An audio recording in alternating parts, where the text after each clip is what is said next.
Bonjour à tous. Grâce à la photosynthèse, les plantes vertes et quelques bactéries sont les seuls éléments vivants capables d'élaborer des substances organiques à partir de minéraux. Le mécanisme de la photosynthèse est des plus intéressants pour comprendre l'image utilisée dans la Bible de l'homme comparé à un arbre lorsqu'il se confie en l'Éternel. Bien sûr, David en parle dans son premier psaume. Le prophète Jérémie développe l'image.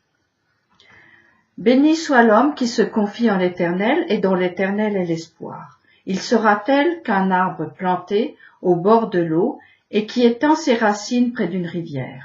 Vienne la saison chaude, il ne s'en aperçoit pas, et son feuillage reste vert. Une année de sécheresse, il ne s'en inquiète point. Il ne cessera pas de porter des fruits.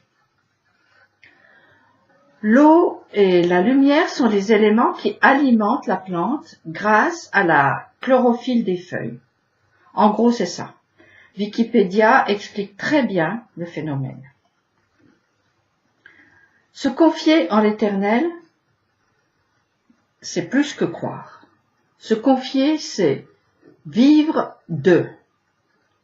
Se mettre entre les mains d'eux.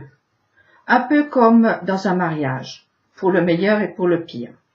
D'ailleurs, se marier, n'est-ce pas un peu confier sa vie à l'autre?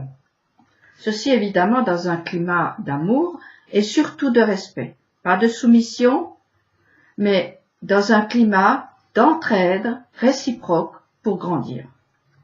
Ceci étant dit, comparer l'homme se confiant en l'Éternel avec un arbre engendre, pour moi, une frondaison de sens lorsque l'on connaît un tant soit peu l'histoire des hommes et des femmes qui l'ont faite cette histoire.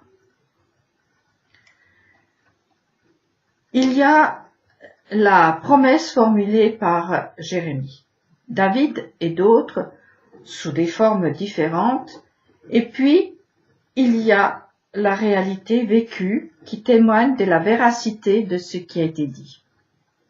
Celle d'un peuple qui a épousé l'Éternel, replanté sur sa terre, il est devenu vert, malgré le froid, le chaud, il ne cesse de porter des fruits, au réel comme au figuré. Je le sais, puisque chaque jour avec mon mari, nous nous arrangeons pour manger un fruit venu d'Israël, que ce soit une mandarine, un pamplemousse, une grenade ou un avocat. Et en plus, nous nous nourrissons aussi des fruits de la bouche des hommes arbres de là-bas. Ce peuple unique est alimenté par un circuit unique, avec une nourriture unique.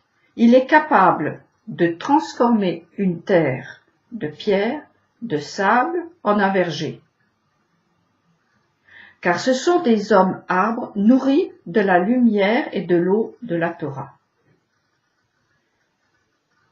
Promesse des prophètes donc qui se réalise sous nos yeux et que l'on peut même déguster. Cela me fait penser au peuple dans le désert, nourri avec la manne, et dont ni les vêtements ne se sont usés, ni les pieds n'ont été meurtris. Mais ça, c'était avant, comme dirait l'autre. Planté dans son jardin, l'homme devient cet arbre décrit par le prophète. De cette terre, nous pouvons manger les fruits, mais nous pouvons également nous nourrir des paroles qui se diffusent largement et gratuitement grâce à la technologie mise à jour en grande partie par des cerveaux et des cœurs se réclamant de cette terre. Des arbres qui restent verts et qui portent des fruits en toute saison, est-il dit. Fasse que ce verger soit gardé des haches, du feu, des insectes et des maladies. J'ai été fort impressionné en lisant ce que les scientifiques ont découvert au sujet du système de fonctionnement des plantes vertes. Sans elles, la vie disparaît par manque d'oxygène. C'est dire l'importance d'un peuple arbre planté dans la terre qui lui permet de remplir sa vocation, c'est-à-dire alimenter le monde en oxygène ou en énergie, en ombre et en fruits. Il y a des hommes de toutes les couleurs, des blancs, des rouges, des noirs, des jaunes et des hommes verts. Parlons-en de ces hommes verts. Non, ils ne viennent pas de Mars. Ils sont rares et ce sont ceux qui sont décrits par David, Jérémie et promis par l'Éternel. Ce ne sont pas de petits bonhommes avec 4 doigts et un seul œil. Ce ne sont pas des colosses de bande dessinée, des brutes épaisses un peu sottes.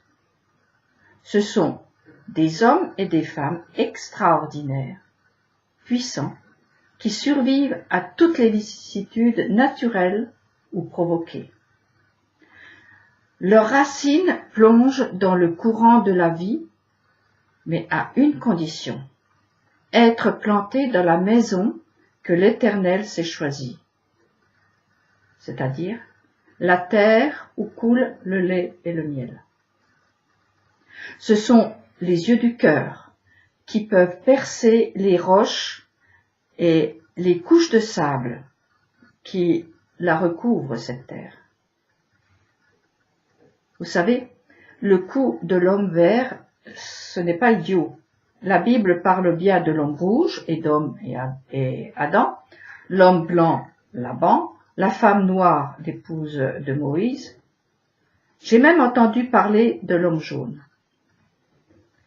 L'homme vert est en devenir pour tous les descendants de Noé, comme venus d'un autre espace, d'un autre temps, des êtres différents de tout ce qui a existé, et comme un arbre, ils respirent différemment.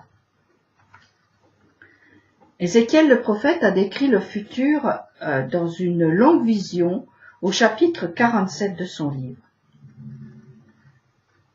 Les arbres qui bordent le fleuve ont en tout point les mêmes capacités que ceux décrits par Jérémie ou David.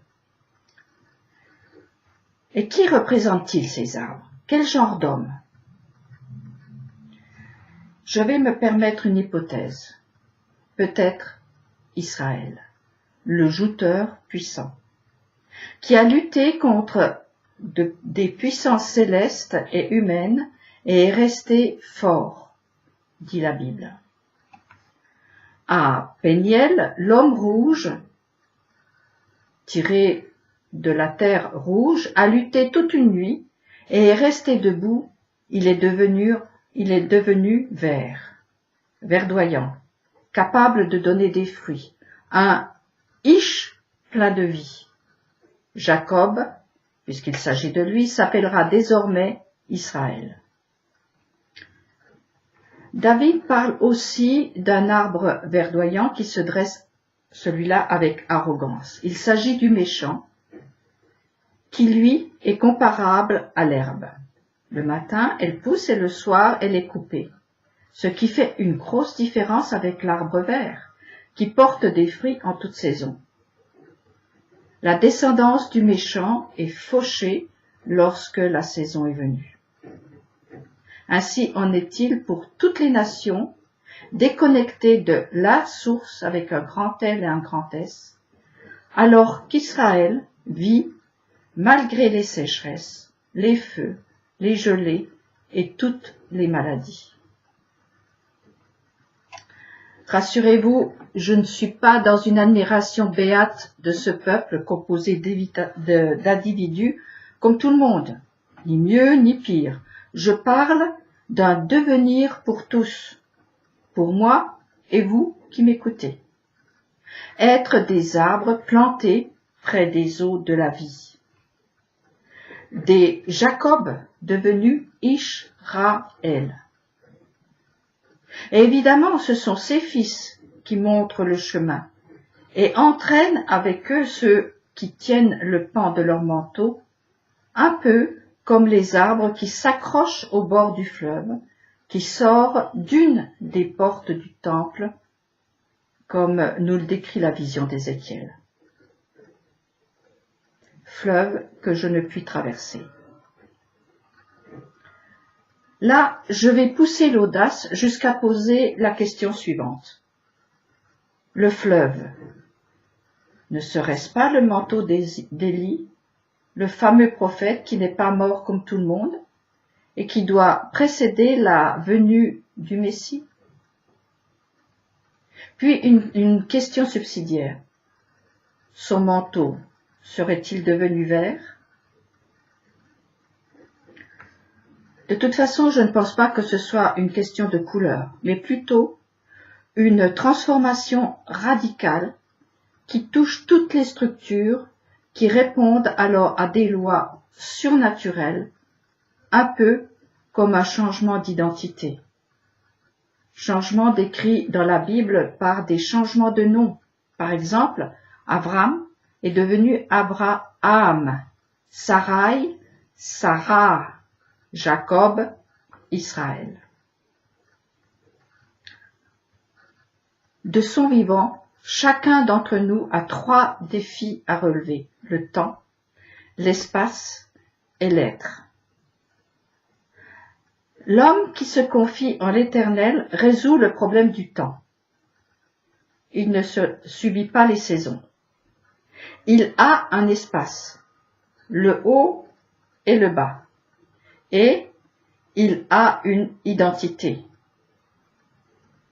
S'il part en vrille comme une ronce, c'est qu'il ne sait pas qui il est et ne connaît pas le nom avec un grand M. Il n'est pas planté dans sa maison, dans la maison de ce nom. Alors, il ne change pas de nom. Je vous l'avais dit que la métaphore de l'homme arbre suscitait une frondaison de sens à en attraper le tournis. Peut-être et même sûrement faudra-t-il tailler quelques branches pour que l'arbre porte de bons fruits. Mais en attendant, j'espère avoir réveillé des idées qui nourriront une marche, votre marche, ma marche, vers le jardin des arbres, arrosé par 4 fleuves, que sont les 4 lettres du tétragramme. Je vous laisse avec ces réflexions et je vous souhaite une bonne semaine.